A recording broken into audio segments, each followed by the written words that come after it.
76 years old and sitting in front of a camera, Russ Taff finally let the words out, his voice holding steady while his eyes told a completely different story. What he said in that moment hit harder than anything he had ever sung. The deepest regret of his life was not the drinking. It was performing for people who trusted him while making sure none of them could see him clearly enough to help. But to understand why this confession carries the weight it does, you have to go back to the late 1980s, and what you'll find there changes everything about how we see Russ Taff. Before going any further, if the untold stories behind gospel music's greatest voices are what you come here for, go ahead and subscribe right now. Stories like this one go up every week, and next, David Phelps is finally confirming the rumor that has quietly followed him out of the Gaither Vocal Band for 20 years, and what he says will settle it for good. You will not want to miss that. Russ Taff turned 76 this year, and across 5 decades in gospel music, the voice that came out of him never sounded quite like anyone else's. Raw and open, capable of pulling something loose in a listener's chest without a moment's warning, that tenor made him one of the most celebrated singers contemporary Christian music has ever produced, and 5 Dove Awards over the course of his career tell only part of that story. His seasons performing with the Gaither Vocal Band, recorded on Homecoming series albums that have sold millions of copies and still play in living rooms and church halls across America, tell another part entirely. Songs like We Will Stand and I'm Not Alone became anthems for a generation of believers who understood that faith was something you had to fight to keep, and Taff sang them with a conviction that felt personal in ways his audience couldn't fully explain at the time. Now they can. Behind every one of those Dove Awards and every homecoming stage and every recording that moved people to tears was a man privately losing a battle he hadn't told anyone about. What his confession means for that legacy, for the Gaither family, and for the people who carried his music into their hardest years is the story this video is here to tell. Here is what the people in those concert halls never saw, what was happening the moment the stage lights went down and the applause faded, and Russ Taff walked back into the dark. By the time he joined the Gaither Vocal Band in the early 1990s, Taff had already built a solo career that most gospel artists spend their entire lives working toward. His 1987 album Medals brought him critical recognition and a following that ran deep, and he arrived at the Gaither world carrying what looked, from the outside, like the full harvest of a life given to music. Touring had shaped him. The relentless pressure of performing night after night had shaped him further, and the specific loneliness that comes from living on buses and in hotel rooms while your family waits at home had left marks that nobody standing in those concert halls could see. People. What none of those audiences knew, and what very few people around him were willing to say aloud, was that Taff had developed a dependence on alcohol that had been growing through those touring years, quietly and with increasing force.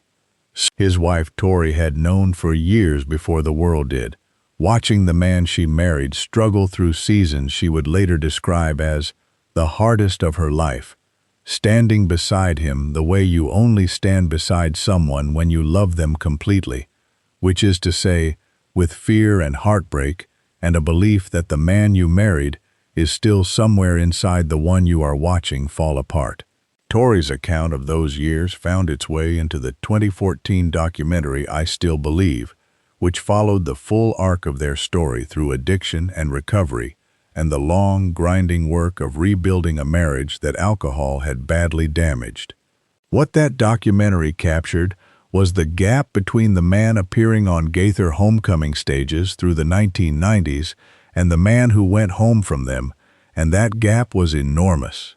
Taff was singing about grace and rescue and the love of God to people who needed those things, and the truth was that he needed every one of those words more urgently than anyone sitting in those seats.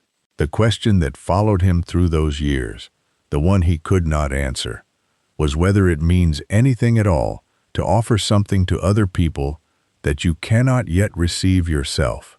The answer Russ Taff gave on camera at 76 resolved that question in a way nothing he had said publicly before quite managed to do. Over the years, he had spoken about his addiction, and the documentary existed, and the interviews existed, and he had allowed himself and his marriage and his failures to be examined in ways very few public figures in gospel music ever permit. More honest than most, and yet there was a specific piece of the story he had always pulled back from at the last moment, a question he approached carefully and then stepped around, and that question centered on what exactly he had withheld from the people closest to him during his Gaither years, and whether that included Bill Gaither himself.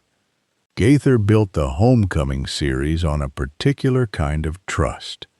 Not just talent and not just music, but the idea that what audiences witnessed on those stages was genuine, that these were real people with real faith living real lives, and that the community gathered up there was not a performance of community, but the actual thing. Russ Taff had been part of that world while carrying a secret that, had it fully surfaced at the time, would have shaken it in ways nobody wanted to think about. What Taff admitted on camera was this: the deepest regret of his Gaither years was not the addiction itself, but the performance of wholeness, the fact that he had stood in front of people who brought their grief and need and prayer to those concerts and given them a version of himself that was carefully managed and contained. He had let them believe he was further along than he was, and he had done it because he was afraid of what the truth would cost him, afraid of what it would mean for the ministry, afraid of what it would say about a voice that was supposed to point people toward healing, while that voice belonged to a man who desperately needed healing himself. The grief he carried describing this was not self-pity. It was something closer to sorrow for the people in those auditoriums who might have received something even more powerful from him if he had been willing to be truly known. Speaking about Gaither in that same conversation, Taff's voice took on a tenderness that was difficult to watch. Gaither, Taff said, had understood more than he ever made public, and there were moments during those years, a hand rested briefly on the shoulder before a performance, a word spoken low enough that no one else could catch it, a long look held just long enough to say something without saying it, where Taff sensed that Gaither knew. And Gaither's decision not to press, not to confront, not to remove him from the circle during those years was itself a form of grace that Taff said he is only now, decades later, fully able to receive. Sitting in front of that camera, he wept, not dramatically, not for effect, but quietly, the way a man weeps when he has finally said the thing he most needed to say, and there is nothing left to manage or protect. That image stays with you. Russ Taff at 76, sitting quietly in front of a camera, weeping without drama, having finally said the thing he spent decades carrying. Looping back to the surface in that moment is something that has been true about him long before the Dove Awards, or the Homecoming stages, or the recordings that made his name. His greatest gift was always the ability to make other people feel less alone, and it turns out that gift was never more real than in the seasons when he was most alone himself. Nothing in this confession diminishes the career, not the 5 Dove Awards, and not the Gaither Vocal Band recordings. Songs like We Will Stand will play in living rooms long after any of this is discussed or forgotten, and people will still feel something shift in their chest when that voice comes through the speakers. And what changes is only the understanding of where that feeling came from. His audience did not love that voice because it was perfect. They loved it because it told the truth about what it costs to hold on to faith and keep going anyway. And that is exactly what Russ Taff did for 30 years, at enormous personal cost, in front of millions of people who had no idea. What this story says about Bill Gaither is worth holding on to. Across more than 6 decades, Gaither spent his life creating spaces where imperfect people could make beautiful music together, and the quiet, human decision to keep a seat open at the table for someone who was struggling may be among the most quietly powerful things he ever did. The grace Russ Taff finally accepted in front of that camera was never withheld from him. It was waiting there the whole time, held open by a man who built his life's work on the belief that brokenness is never the end of the story. At 76, Russ Taff is singing from a place where he can finally feel what those words mean. Thank you for spending time with this story today, because it deserves to be told carefully, and Russ Taff has earned that. If you are not subscribed yet, now is a good time to take care of that. Coming up next, David Phelps is finally confirming the rumor that has followed him out of the Gaither Vocal Band for 20 years, and what he says will settle it for good. You will want to be there for that one.